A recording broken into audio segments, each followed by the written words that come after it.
الحمد لله نحمده ونستعينه ونستغفره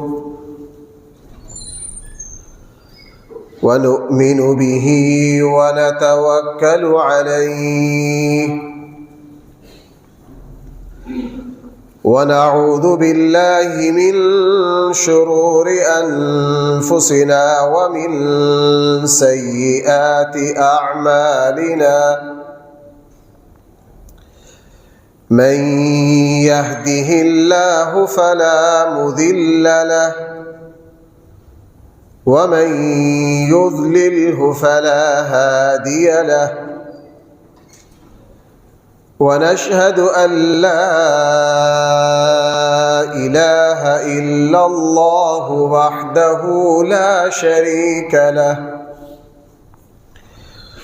ونشهد أن سيدنا وسندنا ومولانا محمدًا عبده ورسوله صلى الله تعالى عليه وعلى آله وأصحابه وبارك وسلم تسليما كثيرا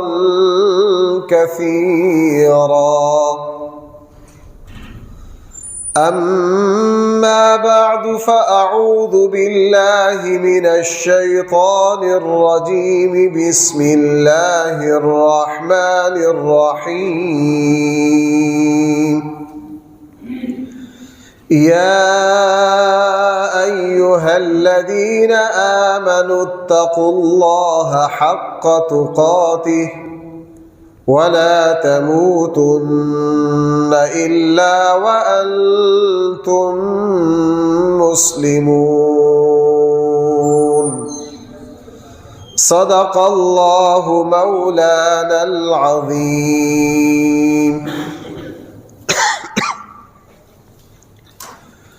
محترم سامعین کرام،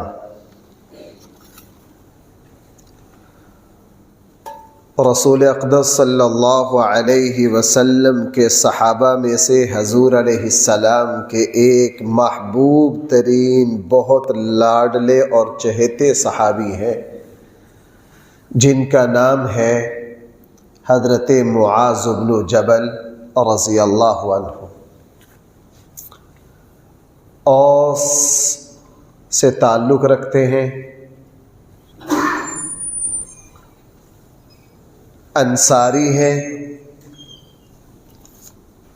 مدینہ منورہ کے صحابہ میں سے ہیں اور ان خوش نصیب صحابہ میں سے ہیں جنہوں نے رسول اللہ صلی اللہ علیہ وسلم کو مدینہ منورہ آنے کی دعوت دی. یہ بہت بڑا اعزاز ہے. اسلام بھائی کدھر سے پھیلا ہے؟ مدینہ سے. کہاں سے؟ تو 70 وہ صحابہ جو عقبہ میں رسول اللہ صلی اللہ علیہ وسلم سے ملے اور پہلے بیعت کی، پھر دوسری بیعت کی، پھر رسول اللہ صلی اللہ علیہ وسلم کی خدمت میں درخواست دی کہ آپ مدینہ منورہ آ جائیے. صرف 18 سال کی عمر میں اسلام لائے. بھائی کتنے عمر؟ 18 سال. اور عمر بھی زیادہ نہیں ہوئی. بعض نے 34 لکھی ہے، بعض نے 38 لکھی ہے، کچھ اور بھی اقوال ہیں. جوانی میں رخصت ہو گئے اور اللہ کے نبی نے ایک دن ان کو بلایا، بلا کے اپنے پاس بٹھا کر کہا، معاذ میں نے تمہیں اس لیے بلایا ہے، اللہ کی قسم مجھے تم سے محبت ہے. مجھے تم سے کیا ہے؟ بھائی کسی کو امام الانبیاء صلی اللہ علیہ وسلم یہ کہیں مجھے آپ سے کیا ہے؟ محبت ہے. یہاں تو رسول اللہ صلی اللہ علیہ وسلم کی محبت کا کروڑواں حصہ جس کو نصیب ہو گیا اس کے لیے جنت پکی ہے، اور جس کو اللہ کے نبی کہہ رہے ہیں کہ مجھے آپ سے کیا ہے؟ محبت ہے. اللہ کے نبی کا ان سے بہت لگاؤ تھا، بہت ان کے ساتھ پیار تھا، اور اللہ کے نبی نے بطور خاص فرمایا میرے 4 صحابہ سے قرآن سیکھو، میرے 4 صحابہ سے، ان میں ابی بن کعب کا نام آیا، ان میں حضرت معاذ بن جبل کا نام آیا، ان میں 2 صحابی اور ہیں، بطور خاص فرمایا معاذ بن جبل سے قرآن سیکھو۔ اور رسول اللہ صلی اللہ علیہ وسلم نے فرمایا میری امت میں حلال و حرام کا علم سب سے زیادہ جاننے والے جو ہیں حلال و حرام کو، وہ معاذ بن جبل ہے۔ رسول اللہ صلی اللہ علیہ وسلم کے بہت لاڈلے صحابی تھے، اللہ کے نبی نے ان کو یمن کا گورنر بنا کر بھیجا۔ جب یمن کا گورنر بنا کر بھیجا تو ان کو کچھ نصیحتیں فرمائی، مجھے آج وہ کچھ نصیحتیں عرض کرنی ہیں، ان کا تعارف کروانا مقصد نہیں ہے۔ رسول اللہ صلی اللہ علیہ وسلم نے ان کو بلایا، بلا کے کہا معاذ گھر جاؤ، اپنی سواری تیار کر کر لاؤ جلدی، میں نے تجھے یمن بھیجنا ہے۔ میں نے کہاں بھیجنا ہے؟ اور ان حضرات کی اطاعت اور فرما برداری دیکھیے کہ نا کا سوال ہی پیدا۔ ابھی کسی کو بلاؤ، اسے کہو بھائی اپنا گھوڑا لے کر آؤ، یا آج کل کے زمانے میں کہہ دو اپنی سائیکل لے کر آؤ، میں نے آپ کو ملتان بھیجنا ہے، چلا جائے گا کوئی؟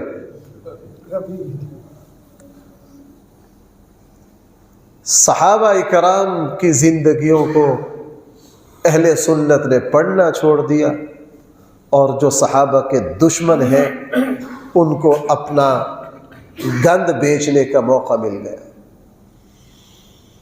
رسول اللہ صلی اللہ علیہ وسلم کے صحابہ کے بارے میں ہمارا نوجوان حد درجہ بدگمان کر دیا، کنہوں نے؟ جن کے پیچھے رافضیت تھی، اور انہوں نے اس گند کو گھولا۔ آگے والے نوجوان بچے تھے جن کو نہ عربی آتی، جن کے پاس نہ دین کی استعداد تھی، اس لیے صحابہ کے بارے میں بدگمان ہو گئے، اسلام کی بنیاد ہل گئی۔ رسول اللہ صلی اللہ علیہ وسلم نے سعد بن حضرت معاذ بن جبل کو بلایا، بلا کر کہا معاذ میں نے تمہیں کہاں بھیجنا ہے؟ کہاں مدینہ منورہ، کہاں یمن، سواری تیار کر کے لاؤ۔ اور یہ بھی رسول اللہ صلی اللہ علیہ وسلم کے جان نثار، گھر گئے، اپنی سواری لی، جو تیاری تھی کر کے مسجد کے دروازے پر پہنچ گئے۔ جب مسجد کے دروازے پر پہنچے، رسول اللہ صلی اللہ علیہ وسلم کی خدمت میں پیغام پہنچا، اللہ کے رسول میں یمن جانے کے لیے تیار ہو کر آ گیا ہوں۔ اور اللہ کے نبی نے ان کو ان چھوٹی سی عمر میں یمن کا گورنر بنا کر بھیجا۔ کہاں کا گورنر؟ چھوٹی سی عمر ہے۔ آپ ذرا حضور علیہ السلام کی تربیت کی گہرائی کو ذرا دیکھو کہ اللہ کے نبی کی صحبت میں بیٹھنے والا 18-20 سال کا، 22-23 سال کا نوجوان اتنے بڑے علاقے کا گورنر بن کے جا رہا ہے۔ دنیا کا کوئی استاد اپنا ایسا شاگرد پیش کرے، عمر 21 سال ہو، پوری ریاست چلا سکتا ہو۔ یہاں ہمارے ملک میں 300 وزیر مل کے نہیں چلا سکتے۔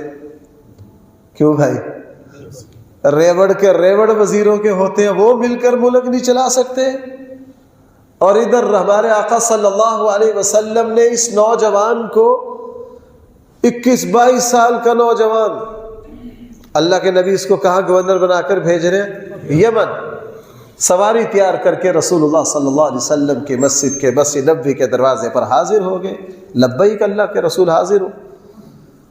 پیغام بھیجا، جی میں تیار ہو کر آ گیا ہوں۔ رسول اللہ صلی اللہ علیہ وسلم ان کو رخصت کرنے کے لیے باہر تشریف لائے، اور پھر حضرت معاذ بن جبل رضی اللہ عنہ کی سواری کی لگام پکڑی، اور ان کو بڑی دور تک 3 کلومیٹر تک رسول اللہ صلی اللہ علیہ وسلم رخصت کرنے گئے۔ اور شاید زمین و آسمان نے اس طرح کا منظر نہ اس سے پہلے دیکھا ہوگا نہ بعد میں، کہ کائنات کے سب سے بڑے استاد، سب سے بڑے امام، رسولوں کے امام، اللہ کے محبوب 3 کلومیٹر، 3 میل سے بھی 3 میل کے لگ بھگ 2.5-3.5 کلومیٹر ہو جائیں گے، 4.5 کلومیٹر، 4.5 کلومیٹر استاد اپنے شاگرد کو، نبی اپنے امتی کو، روحانی والد اپنے روحانی بیٹے کو رخصت کرنے جا رہا ہے، اور اس شان سے جا رہا ہے کہ شاگرد سواری پر ہے اور رسول اللہ صلی اللہ علیہ وسلم پیدل ہے۔ کوئی استاد اپنے شاگرد کو یہ عزت نہیں دے سکتا، کوئی پیر اپنے مرید کو، آپ ہمارے یہاں آج کل ویڈیو کا زمانہ ہے، پیروں کی اپنی مریدوں سے سلام لینا دیکھتے ہیں نا، کس طرح سلام لے رہے ہوتے ہیں۔ آج کل کسی سے کیا شکوہ، جو قرآن و سنت کے ماہر مشہور لوگ ہیں، ان سے میں ایسے لوگوں سے ملنے سے بہت دور رہتا ہوں، چونکہ زندگی کے تلخ تجربات ہیں، وہ سیدھے منہ سے کسی سے سلام بھی نہیں لیتے۔ میں مسجد نبوی سے نکل رہا تھا، ایک بہت بڑی شخصیت اچانک سامنے آ گئی، ان سے سلام لیا، انہوں نے 2 انگلیوں کے ساتھ سلام لیا۔ اس وقت بھی بڑی شخصیتوں میں نام نہیں لیتا، کراچی کی ایک مشہور شخصیت، ایک مشہور مفتی ہیں، سوشل میڈیا پر بہت چلتے ہیں، ان کے ادارے میں جانے کا اتفاق ہوا، ان کا لوگوں کو کسی سے سلام لینے کا انداز دیکھا، میں نے کہا یار اس سے تو نہ ملنا بہتر ہے۔ کوئی لیڈر، کوئی پیر، کوئی بڑا اپنے چھوٹے کو اتنی عزت نہیں دے سکتا۔ میں عرض کر رہا ہوں، امام الانبیاء صلی اللہ علیہ وسلم 3 میل تک معاذ بن جبل رضی اللہ عنہ سواری پر ہے، اور حضور کیا ہے؟ پیدل چل رہے ہیں، اور ان کو نصیحتیں کرتے جا رہے ہیں، کافی ساری نصیحتیں کی۔ 2-4 ان میں سے میں آپ کی خدمت میں عرض کروں گا۔ رسول اللہ صلی اللہ علیہ وسلم نے ان کو جب بھیجا تو ان کو ایک نصیحت یہ کی کہ معاذ، آپ یمن جا رہے ہو، وہاں جا کے لوگوں کے لیے آسان اور نرم بات کرنا، لوگوں کو دین سے متنفر نہ کرنا۔ لوگوں کو دین سے متنفر یعنی اللہ کے دین کو یوں نہ پیش کرنا کہ وہ لوگ دین سے کیا ہو جائیں؟ متنفر ہو جائے۔ دین کسی لاٹھی اور چھڑی کا نام نہیں ہے۔ ہمارے استاد حضرت مولانا محمود اشرف عثمانی رحمہ اللہ، میں نے ان سے ترمذی پڑھی ہے، بڑے وہ استاد جو سبق سے ہٹ کر یوں تربیت اپنے شاگردوں کی بہت کرتے تھے، بعض مرتبہ بڑی سخت باتیں کہتے تھے، لیکن جن اساتذہ کے سامنے بیٹھنے کا اتفاق ہوا کہ وہ صرف سبق نہیں پڑھاتے تھے، اپنی طرف سے ایڑی چوٹی کا زور لگاتے تھے اپنے شاگردوں کی تربیت کا، میرے یہ عظیم استاد تھے، اللہ ان کی قبر پر کروڑوں رحمت نازل فرمائے۔ ایک دن ہمیں کہنے لگے، مولوی صاحب آپ اب عالم بن کر جا رہے ہو، اپنے گھروں اور خاندانوں کے لیے مصیبت نہ بننا۔ اور پھر عجیب بات کہی، پہلے زمانے میں پورے خاندان کا کوئی ایک بندہ دین کی طرف آتا تو سارا خاندان خوش ہوتا تھا، چونکہ وہ سارے خاندان کے لیے رحمت، نرم، شفقت بنتا تھا۔ اور اب اگر خاندان کا کوئی بندہ دین کی طرف چلا جائے، وہ اتنا متشدد اور سخت ہو جاتا ہے کہ پورا خاندان ڈرتا ہے کہ پتہ نہیں یہ ہمارے ساتھ اب کیا کرے گا۔ کیوں بھائی، ایسا ہے یا نہیں؟ ہم نے دینداری سمجھ لیا، ڈنڈا ہاتھ میں پکڑ لو، بس سب کو آگے لگا لو۔ نہیں، رسول اللہ صلی اللہ علیہ وسلم نے پہلی بات کیا فرمائی، معاذ تم یمن جا رہے ہو، لوگوں کو دین سے متنفر نہ کرنا، لوگوں کے ساتھ لوگوں کے لیے آسانیاں پیدا کرنا، لوگوں کے لیے نرم بات کرنا، تاکہ لوگ دین سے متنفر نہ ہو جائیں۔ میرے اور آپ کے لیے پہلا سبق یہ ہے کہ ہم کبھی بھی دین کی بات کو یوں نہیں کریں گے، ہم کسی کی اصلاح اس طریقے سے نہیں کریں گے۔ ہم اگر گھر میں کوئی دین کی بات کرنا چاہتے ہیں، یہ انداز نہیں اپنائیں گے جس سے لوگ دین سے کیا ہو؟ متنفر ہو۔ رسول اللہ صلی اللہ علیہ وسلم نے انہیں ایک نصیحت یہ کی۔ دوسری بات یہ فرمائی، معاذ تم یمن کے گورنر بن کر جا رہے ہو، وہاں جا کے لوگوں سے سلام میں پہل کرنا۔ بھائی کیا بن کے جا رہے ہو؟ لوگوں سے سلام میں کیا کرنا؟ آپ اس سے اسلام کا انداز حکمرانی سمجھ جائیے کیا ہے۔ ہمارے یہاں جب کوئی صدر، وزیر اعظم، وزیر اعلیٰ بنتا ہے، آپ کو پتہ ہے اس کو سلوٹ اور اس کو کیا کچھ ہوتا ہے۔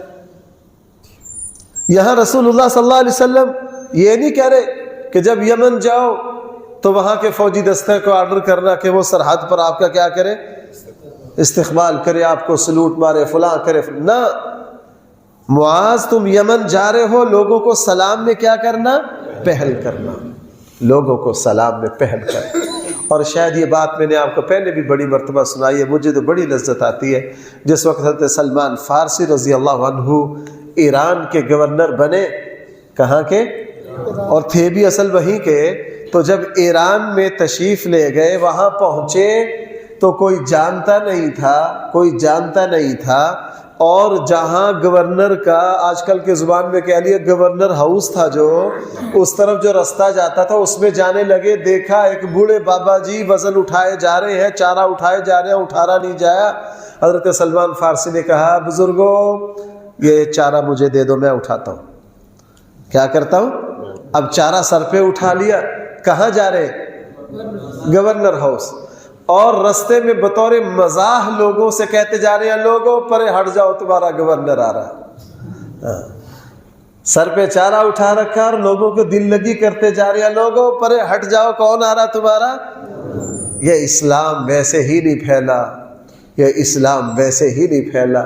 رسول اللہ صلی اللہ علیہ وسلم کے صحابہ دنیا میں جہاں گئے اسلام کی خوشبو بکھیر دی، اپنے اخلاق سے، اپنے کردار سے، اپنی شرافت سے۔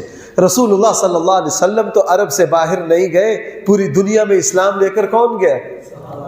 صحابہ کو گالی دینا آسان ہے، ان میں کیڑے مکوڑے نکالنا بڑے آسان ہے، لیکن اگر مثبت سوچ سے صحابہ اکرام کی زندگی کا مطالعہ کیا جائے، اللہ کی قسم دنیا میں انبیاء کے بعد اس سے اعلیٰ کوئی جماعت اللہ نے پیدا نہیں کی۔ فرمایا تم کیا کرنا؟ وہاں جا کے لوگوں کو سلام کرنا۔ اور رسول اللہ صلی اللہ علیہ وسلم نے حضرت معاذ بن جبل کو کہا، جب وہاں جاؤ، معاذ تم گورنری کی سیٹ پر جا رہے ہو، سچ کو لازم پکڑنا، جھوٹ سے اپنے آپ کو بچانا، سچ کو لازم پکڑنا، جھوٹ سے اپنے آپ کو کیا کرنا؟ بھائی ہمارے حکمرانوں کا سچ سے کوئی تعلق ہے؟ ہماری پاکستان کی سیاست سے بلا تفریق، یہ نہیں کہ موجودہ حکومت، بلا تفریق الف سے لے کے یا تک، 1 سے لے کے 100 تک، اگر ہمارے یہاں الیکشنوں میں یہ پابندی لگا دی جائے، یا خود سے یہ بھی مسلمان اہتمام کر لیں کہ صرف سچ بولنا ہے، تو بھائی تقریر کر سکتے ہیں؟ کچھ بچے گا ہی نہیں۔ ہمارے یہاں ٹی وی چینلوں پر اگر سچ بولنے تو ہمارے پلے بچتا ہی کچھ نہیں۔ رسول اللہ صلی اللہ علیہ وسلم نے حضرت معاذ بن جبل کو کہا، معاذ جب یمن جاؤ لوگوں سے کیا کرنا؟ سچ کرو۔ اور بھائی میں آج ایک بات سوچ رہا تھا کہ ذرا اندازہ لگا لیجئے کہ رسول اللہ صلی اللہ علیہ وسلم کا گورنر جا رہا ہے اور اللہ کے نبی اس کو کیا سمجھا رہے ہیں، اس کو یمن والوں کے حقوق سمجھا رہے۔ اور ہمارے یہاں جب گورنر آتا ہے، کوئی بھی عہدے دار آتا ہے، اس کا حلف نامہ پڑھ کے دیکھ لو وہ کیا ہے۔ اس میں کوئی دین کی بات 2-4 شروع میں رسمی ہے۔ رسول اللہ صلی اللہ علیہ وسلم نے کہا جب یمن جاؤ تو لوگوں سے کیا بولنا؟ لوگوں سے امانت داری برتنا، بددیانتی سے اپنے آپ کو بچانا، لوگوں سے جو وعدہ کرو اس کو کیا کرنا؟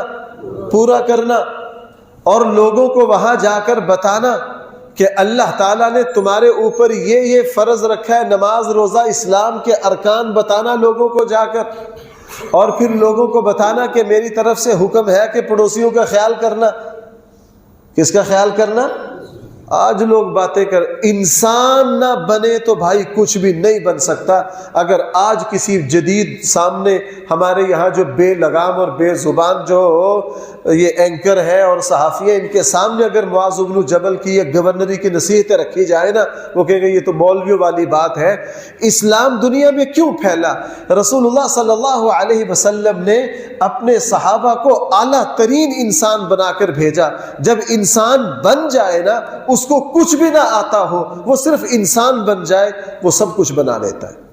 بھائی وہ کیا کر لیتا ہے؟ سب کچھ بنا لیتا ہے۔ اس کے پاس کوئی ڈگری نہ ہو، اس کے پاس کوئی تعلیم نہ ہو، وہ انسان اعلیٰ ہو، اس کی تربیت کامل ہو، یہ دنیا کی چیزیں اس کے لیے بنانا کچھ مشکل ہے۔ اللہ کے نبی نے اپنے صحابہ کو یہ راز سمجھایا۔ اب گورنر بنا کر بھیجنے، سچ بولنا، سلام میں پہل کرنا، وعدہ خلافی نہ کرنا، جس سے جو وعدہ کرو پورا کرنا، اور ان کو کہنا پڑوسیوں کے حقوق کا خیال کرے، ان کو کہنا اللہ تعالیٰ نے تمہارے اوپر نماز روزہ یہ ساری چیزیں بتانا۔ رسول اللہ صلی اللہ علیہ وسلم بتا رہے ہیں۔ اور پھر ایک نصیحت اور کی جس کا عوام کے حقوق سے، صحیح بخاری میں معاذ بن جبل کو کہا، معاذ تم یمن جا رہے ہو، اپنے آپ کو ظلم سے بچانا، چونکہ مظلوم کی بد دعا کو اللہ فوراً قبول کر لیتا ہے۔ مظلوم کی بد دعا کو اللہ کیا کر لیتا ہے؟ اپنے آپ کو ظلم سے بچانا۔ اگر کسی پر ظلم کرو گے، مظلوم نے ہاتھ اٹھا لیے تو مظلوم کی بد دعا قبول ہو کر رہتی ہے، اور ظلم ان گناہوں میں سے ہے۔ اللہ ظالم کو دنیا میں ذلیل کرتے ہیں۔ اللہ ظالم کو کیا کرتے ہیں؟ میں نام لینا یہاں مناسب نہیں سمجھتا، میں کئی مثالیں دے دیتا آپ کو کہ زندگی میں ظلم کیے، جب پکڑ آئی بظاہر کوئی گناہ ہے ہی نہیں، دیکھنے میں نہیں لگتا، لیکن ہوتا کیا ہے؟ پیچھے کیا لگے ہوتے ہیں؟ گناہ لگے ہوتے ہیں۔ چلو میں اندرون کی مثال لوگوں کو شاید آپ حضرات کو ہضم نہ ہو، کسی لیڈر کا نام لے دوں، میں باہر کی مثال دے دیتا ہوں۔ شام کا تو نام سنا ہے؟ بشار الاسد بھاگ کر کہاں ہے؟ روس۔ باپ بیٹے نے آدھی صدی ظلم کیا، آدھی صدی کیا کیا؟ ظلم کیا۔ اب بھاگے، سب کچھ چھوڑ کر بھاگے، کہاں پناہ لی ہوئی ہے؟ روس۔ اب شام کی حکومت نے درخواست دیا ہمارا بھگوڑا واپس کرو، اور چند دن پہلے تھا کہ وہاں کسی نے زہر دے دیا، ہسپتال میں پڑا، کیا دے دیا؟ زہر دے دیا۔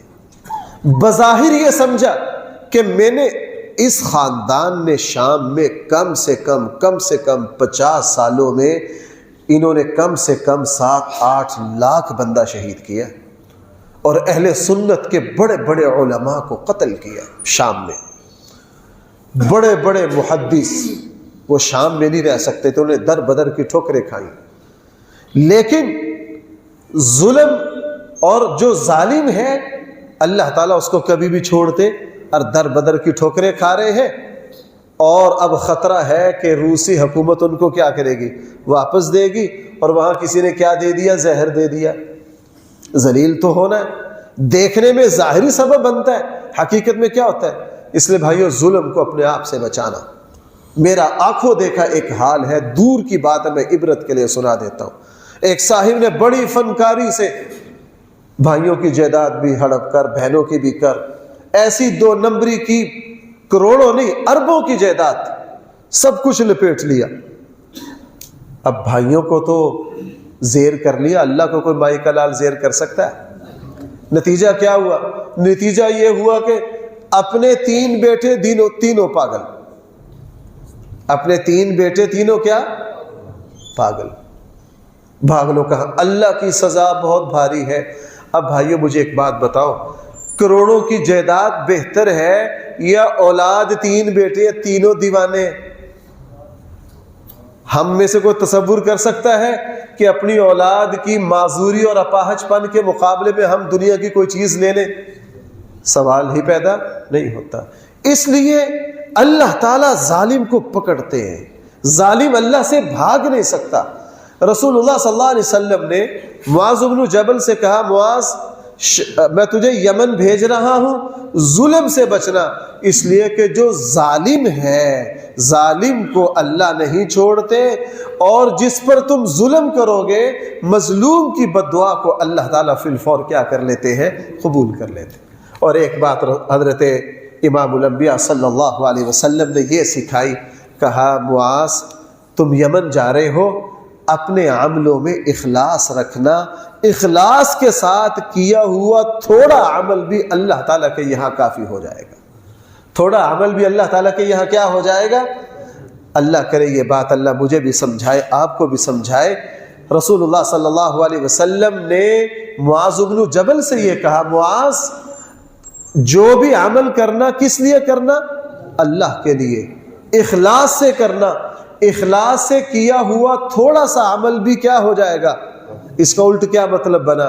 ریاکاری سے کیے ہوئے پہاڑوں سے بڑے اعمال بھی کسی کام کے اللہ تعالیٰ مقدار نہیں دیکھتے ہیں عمل کی، اللہ تعالیٰ عمل کا معیار دیکھتے ہیں۔ اور یاد رکھیے یہ جو اخلاص ہے نا، اخلاص ہے، عمل کی اڑان اسی سے پیدا ہوتی ہے۔ کیا؟ میں ایک جگہ ایک مسجد کے افتتاح کے لیے گیا، بہت پرانی بات ہے، بہت عظیم الشان مسجد بنائی بادشاہ مسجد کے، پتہ نہیں کیا کچھ بنایا، سعد ہسپتال ہے، یہ فلاں فلاں فلاں فلاں، اور پورے ضلع میں اس کی تشہیر کا انتظام کیا گیا۔ کوئی غلط بات نہیں، کوئی غلط بات نہیں۔ مجھے بڑا رشک آیا کہ انہوں نے اللہ کے نام کے لیے اتنا خرچ کیا، تو دعا میری تھی، دعا سے پہلے میں نے ان سے گزارش کی، میں نے کہا جی ہم دیکھ کر آئے ہیں پورے شہر میں آپ کے بینر لگے ہوئے، تشہیر ہے، آپ نے بڑے بڑے افسران کو بلایا ہے، اے سی بھی یہاں موجود ہے، فلاں بھی موجود ہے، فلاں بھی موجود ہے، آپ نے کروڑوں لگا دیے۔ سچی بات یہ ہے ان چیزوں سے اللہ تعالیٰ کے یہاں مقبولیت نہیں ہوتی، مقبولیت ہوتی ہے اخلاص سے۔ مقبولیت ہوتی ہے کس سے؟ اخلاص سے۔ اخلاص سے بڑی تشہیر کوئی نہیں۔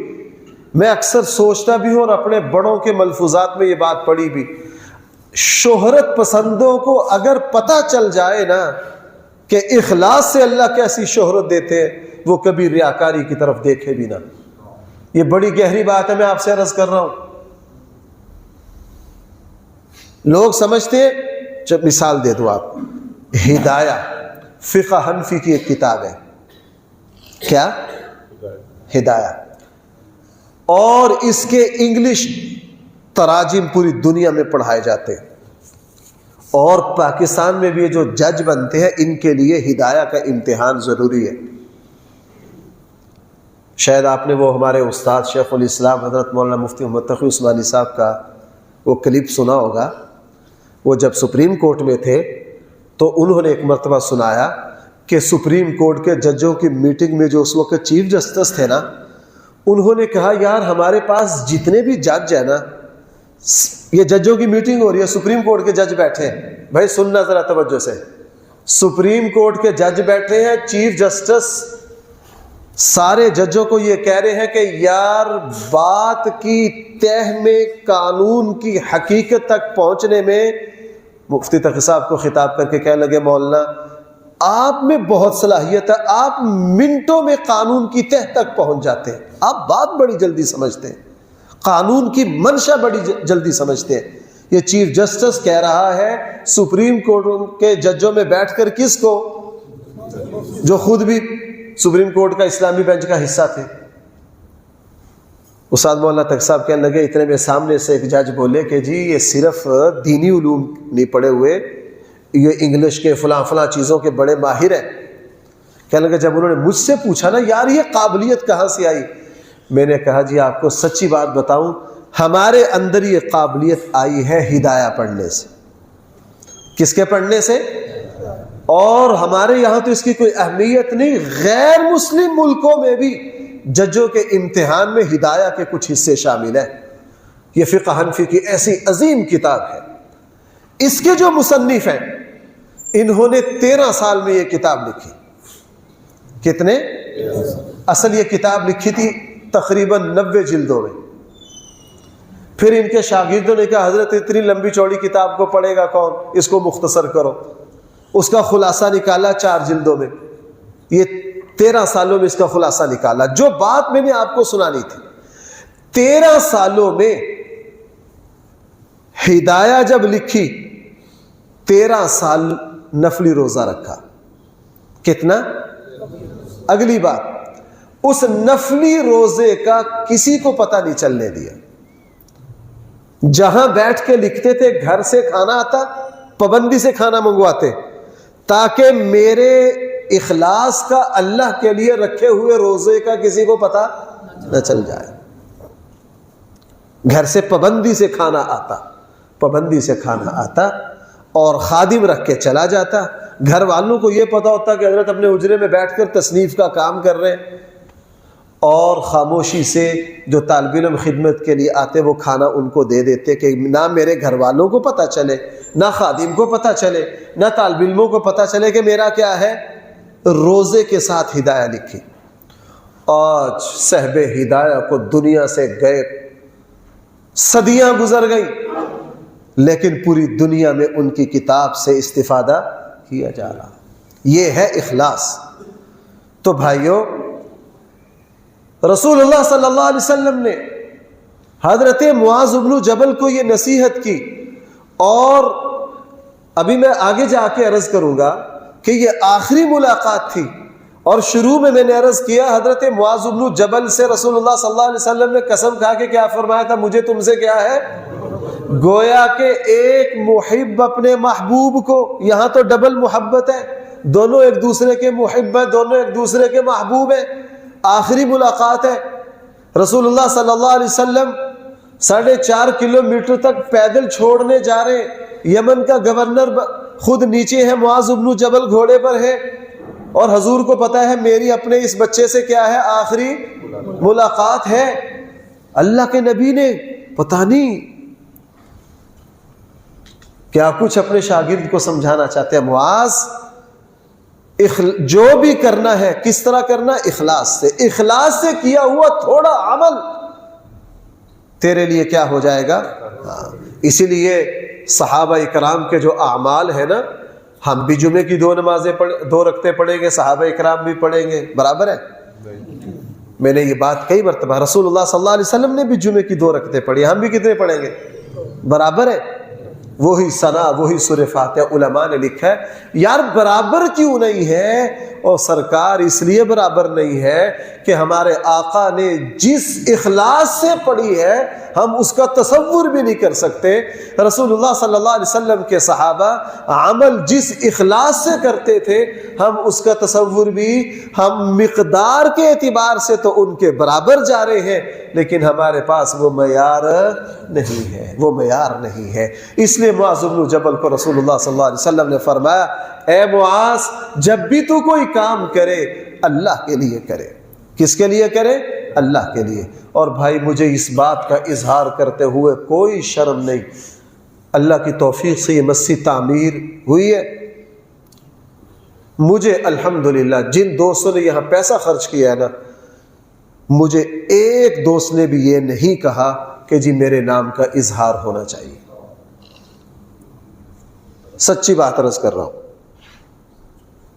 کسی دوست نے مجھے یہ نہیں کہا کہ ہمارے نام کا کیا ہونا چاہیے، اظہار ہونا چاہیے. کسی نے نہیں کہا. ہاں دوستوں نے یہ بار بار کہا مفتی صاحب اللہ کے لیے ہے، کہیں تذکرہ نہ کرنا. کس کے لیے ہے؟ آئے ہائے، یہ عمل اللہ تعالیٰ. شاید آپ جو اتنی دور سے آتے ہیں، اور یہ ہمارے سمڈیال سے آتے ہیں، وہ بیچارے وہ سیالکوٹ کے دوست پیچھے آ کے بیٹھ، یہ بھائی لوگ سمجھتے ہیں شاید کوئی میرے بیان میں ہے، مجھے پتا ہے میں جن جوگا ہے، میری یہ اوقات نہیں ہے. یہ پیچھے کو اللہ کے کوئی اس طرح کے مخلص بندے ہیں، یہ ان لوگوں کا اخلاص کھینچ کر لاتا ہے. ان لوگوں کا اخلاص ظاہراً سبب میری تقریر بنتی ہے، اللہ کی قسم یہ ظاہر ہے، اس کے پیچھے باطنیت ہے. اسلام دنیا میں کس طرح پھیلا. رسول اللہ صلی اللہ علیہ وسلم تو عرب سے باہر نہیں گئے، صرف 23 سالہ دور ہے. اللہ کے نبی کے دل میں انسانیت کی اتنی ہمدردی تھی کہ رسول اللہ صلی اللہ علیہ وسلم کی ہمدردی نے اور اللہ کے لیے سب کچھ وار دینے نے اسلام میں وہ قوت پیدا کر دی کہ قیامت تک انشاءاللہ اسلام کا جھنڈا لہراتا رہے گا۔ اس کے پیچھے اخلاص ہے امام الانبیاء صلی اللہ علیہ وسلم کا، اس کے پیچھے اخلاص ہے صحابہ کرام کا، اس کے پیچھے کیا ہے؟ اخلاص نظر نہیں آتا، اخلاص ایسی روحانی طاقت ہے کہ دنیا کی کوئی طاقت کسی عمل میں وہ اڑان، وہ پرواز پیدا ہی نہیں کر سکتی بھائی، جو کس سے آتے؟ اخلاص سے۔ تو رسول اللہ صلی اللہ علیہ وسلم نے معاذ بن جبل سے کہا، معاذ تم یمن جا رہے ہو، اپنے عمل میں اخلاص رکھنا۔ اپنے عمل میں کیا رکھنا؟ اور آپ حضرات کو پتہ ہے جب ساری نصیحتیں کر لی نا رسول اللہ صلی اللہ علیہ وسلم نے، پھر اللہ کے نبی نے آخر میں کہا، معاذ تقدیر کو کوئی نہیں ٹال سکتا، لگتا یہ ہے کہ یہ میری اور تیری آخری ملاقات ہے، مجھے لگتا ہے میری زندگی ختم ہو رہی ہے۔ اور معاذ صرف اتنا ہی نہیں کہا، آگے بھی حضرت معاذ کو بتا دیا، اے معاذ لگتا ہے جب تم دوبارہ آؤ گے تو میری قبر پر آؤ گے۔ کہاں آؤ گے؟ میری قبر پر۔ اور سیرت کی کتابوں میں ہے، اتنا کہنے دے معاذ بن جبل پھڑک گئے، ابھی تک تو سواری پر تھے، حضور نے کہا اوپری چلو، جب اتنا کہا چھلانگ لگا کے اتر کے نیچے ہو۔ رسول اللہ صلی اللہ علیہ وسلم نے فرمایا، نہ معاذ، میں جو تمہیں کام کہہ رہا ہوں جاؤ۔ اب آپ اندازہ کرو آخری ملاقات ہے، دونوں میں رشتہ کتنا ہے میں بتا چکا ہوں۔ اللہ کے نبی رخصت کر رہے ہیں، 4.5 کلومیٹر آئے ہیں، اب معاذ بن جبل بیٹھ گئے۔ رسول اللہ صلی اللہ علیہ وسلم نے جب یہ دیکھا، چونکہ اللہ کے نبی بھی رو پڑے، اللہ کے نبی کی آنکھوں میں بھی آنسو آ گئے، کہا معاذ دوبارہ جب تم آؤ گے تو میری قبر پر آؤ گے، ملاقات نہیں ہوگی۔ اور معاذ بن جبل تو پھوٹ پھوٹ کے رونے لگ پڑے، آئے ہائے اللہ۔ حضرت معاذ بن جبل کی قبر پر اربوں خربوں رحمت نازل فرمائے۔ جب یہ پھڑکے نا، روئے، وہاں بھی اللہ کے نبی کی زبان سے عجیب بات ان کا رونا نکلوا گیا۔ جب اللہ کے نبی نے یہ دیکھا کہ معاذ تو بالکل ٹوٹ گئے ہیں، یہ سنبھل نہیں پا رہے ہیں کہ میں تو اللہ کے نبی سے جدا ہو گیا، اب دوبارہ ملاقات نہیں ہونی، اور اللہ کے نبی بھی مدینہ کی طرف چل پڑے، حضور بھی رو رہے ہیں، معاذ بن جبل بھی رو رہے ہیں جدائی کی وجہ سے۔ معاذ بن جبل کے اس رونے پر اللہ کے نبی ایسی بات فرما گئے جو آج میرے بھی دل کا قرار ہے، اور آپ بھی سن لیجئے۔ رسول اللہ صلی اللہ علیہ وسلم نے فرمایا، معاذ جدائی کی وجہ سے پریشان نہ ہو، معاذ جدائی کی وجہ سے پریشان نہ ہو، معاذ جدائی کی وجہ سے پریشان نہ ہو۔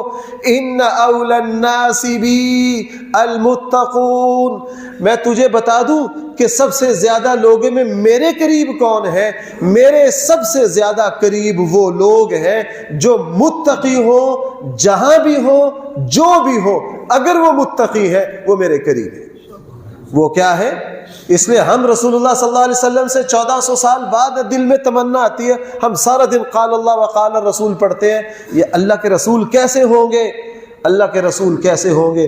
بالکل پریشان ہونے کی ضرورت نہیں۔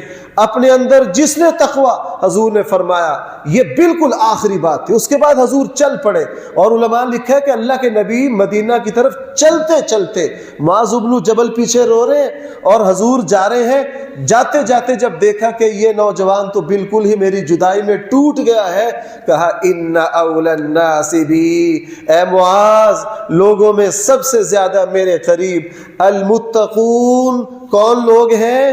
حیث کانوا، من جہاں بھی رہے، جہاں بھی ہو۔ تو معاذ بن جبل کو سمجھا دیا، معاذ اگرچہ تو یمن میں ہے، اگر تو تقوی پر ہے تو تو میرے قریب ہے، مجھ سے دور نہیں ہے۔ مدینہ منورہ سے جب واپسی ہوئی تو مجھے ایک دوست کہنے لگے، مفتی صاحب اللہ کے گھر سے جدا ہو رہے، اور بھائی میں آپ کو سچی بات بتاؤں، شاید آپ مجھے بھائی گستاخ تو نہیں کہہ دو گے؟ کیوں بھائی؟ لوگوں سے ڈر لگتا ہے یار بڑا۔ پہلی دفعہ جب گئے یار مدینہ سے جدا ہو رہے، تکلیف تو ہوتی ہے، اللہ کے نبی کے وطن سے دور جا رہے، لیکن الحمدللہ اپنے بڑوں نے جو کچھ سکھایا تھا کہ جو شخص مدینہ میں رہتے ہوئے بھی، یہ میں نے خود منظر دیکھا ہے کہ مسجد نبوی کے قریب کے ہوٹل میں ایک صاحب جو ہیں وہ ہوٹل میں روٹی پکا رہے ہیں اور انہوں نے فحش گانے جو کانوں کو لگا رکھا، سامنے حضور کا روزہ ہے، وہاں سے نظر پڑتی ہے، میں اس ہوٹل میں بیٹھا دیکھ رہا ہوں، وہ روٹی بھی پکا رہا اور کیا کر رہا ہے، موسیقی سن رہا ہے اور سامنے گنبد خضرا نظر آ رہا ہے۔ مجھے بتاؤ، ایک شخص یہ ہے اور ایک حضور سے ہزاروں میل دور ہے، جس کی زبان پر صلی علی ہر وقت چلتا رہتا ہے، جو حضور سے محبت کرتا ہے، جو حضور کی سنت پر عمل کرتا ہے۔ ان میں سے مجھے بتاؤ حضور کے قریب کون ہے؟ ہاں، جس وقت ہمارے ایک بہت بڑی شخصیت تھے، مدینہ میں رہنے کا جب پروگرام بنا نا تو اپنے شیخ حاجی امداد اللہ سے کہنے لگے، حاجی صاحب مجھے اجازت دے دیجیے میں مدینہ میں رہوں۔ حاجی صاحب نے فرمایا نہ۔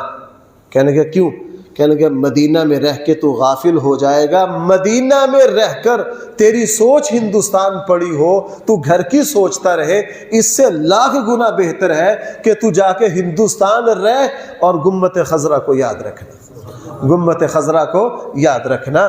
اب جدائی تھی، آخری ملاقات تھی اور دونوں ایک دوسرے سے محبت کرتے ہیں۔ حضرت معاذ بن جبل کو حضور کہہ رہے ہیں، اللہ کی قسم معاذ میں تم سے محبت کرتا ہوں، میں تم سے کیا کرتا ہوں؟ محبت کرتا ہوں۔ آخری ملاقات ہے اور جاتے ہوئے کہہ دیا، معاذ دوبارہ میری تمہاری ملاقات نہیں ہے، دوبارہ آؤ گے تو کہاں گزر ہوگا؟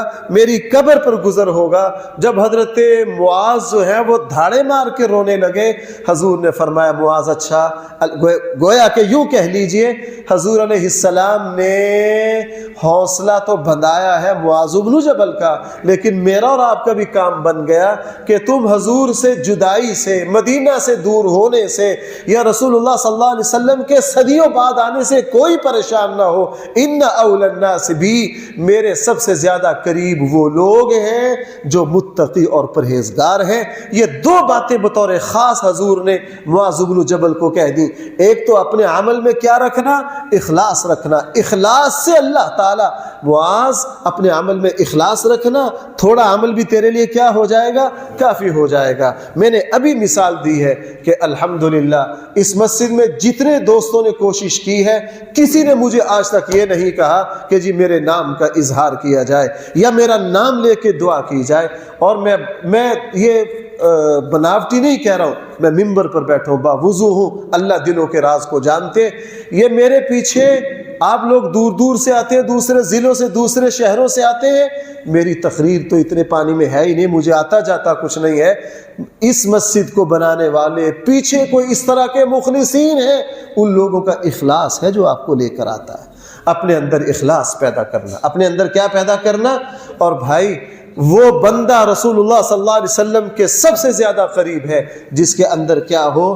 تقوی ہو۔ حاصل یہ ہے اللہ کے نبی نے معاذ بن جبل کو جب یمن بھیجا، آخری ملاقات تھی، اور ان کو یمن بھیجتے ہوئے رسول اللہ صلی اللہ علیہ وسلم نے ان سے کہا، یمن جب تو جائے لوگوں کو سلام کرنے میں پہل کرنا، لوگوں کے ساتھ نرمی والا معاملہ کرنا، دین کو اس طرح پیش نہ کرنا کہ لوگ دین سے متنفر ہو جائیں، لوگوں وہاں ظلم سے بچنا، اس لیے کہ مظلوم کی بد دعا کو اللہ تعالیٰ کیا کرتے ہیں؟ قبول کرتے ہیں۔ جس سے جو وعدہ کرو اس کو پورا کرنا، لوگوں کی امانتوں کو اچھی طرح پہنچانا، اور لوگوں کو بتانا اللہ کا تمہارے اوپر حق ہے کہ اس کے لیے نماز پڑھو، روزہ رکھو، ارکان اسلام بتانا، نصیحتیں کرتے کرتے پھر رسول اللہ صلی اللہ علیہ وسلم نے آخر میں یہ دو نصیحتیں کی۔ اور بھائیوں حقیقت یہ ہے، مسلمانیت اصل میں ان اوصاف کا نام ہے۔